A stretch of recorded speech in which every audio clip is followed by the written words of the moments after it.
बड़दाण्डे शुभुछि मृदंग खंजणी माड़ जय जगन्नाथ ध्वनि रे प्रकंपित हेउछि सारा श्रीक्षेत्र।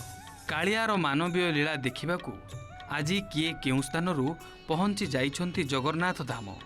किए भजन गाउछि, किए आनंदरे नृत्य करुछि, आउ किए मंदिर बाहरे कालिया सान्तंकु देखि छल छल आखिरे जणाउछि निज अली अर्तली।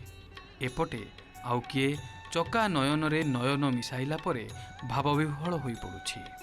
नहीं नेला जग्गा जग्गा को खोजुचु बुली बुली के खोजुचु कोपट जिबु आमे सिए देखा देला ओदार मूल्य भारी पड़िबो। हमर सेतिकी अछि विश्वास जग्गा पे केते समय होला वर्षा र बुझलो 1.5 घंटा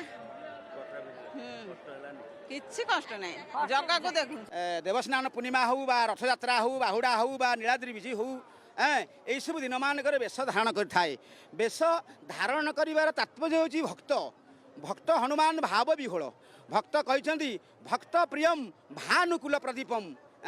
आज से निरे हनुमान को वेश धारण करी ए अकिंचन मु कहूली टिके पूर्व आपण मैंने श्रवण करुले ये आज नुहे आज्ञा मो जन्मगत कला कहले अतृप्त हम ना। महाप्रभु स्नान बेदी रे स्नान करुथिले। एपटे बड़दाण्डे श्रद्धालु को भिजाउथिला वर्षा।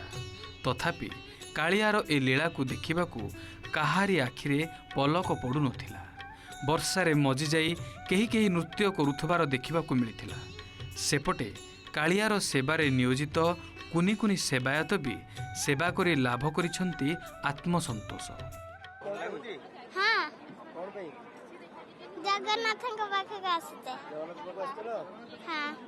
कष्ट हलानी ना काहेकि जगन्नाथ पाखे आसले पाद चलना जय जगन्नाथ प्रार्थना कोन करलो मो पाद ताकिल कोलिली मल्ली कोलिली ताकिल कोलिली तो विद्या दियो बल दियो बड़ा दिया बुद्धि दे कला को माकुत बोल जगन्नाथ को आज दिव्य रूप दर्शन कर लक्ष लक्ष भक्तों समागम प्रभुंर ये दिव्य रूप दर्शन कर ये सौभाग्य मिली ये अकिंचन निज जीवन को अति धन्य मन कर क्षीणस्थायी जीवन में प्रभुंर से दिव्य लीला दिव्य रूप दिव्य दर्शन कर सौभाग्य मिली अधम प्रभु को पदार बिंदे ये जीवन को समर्पण कर चिरदिन पदार आश्रय।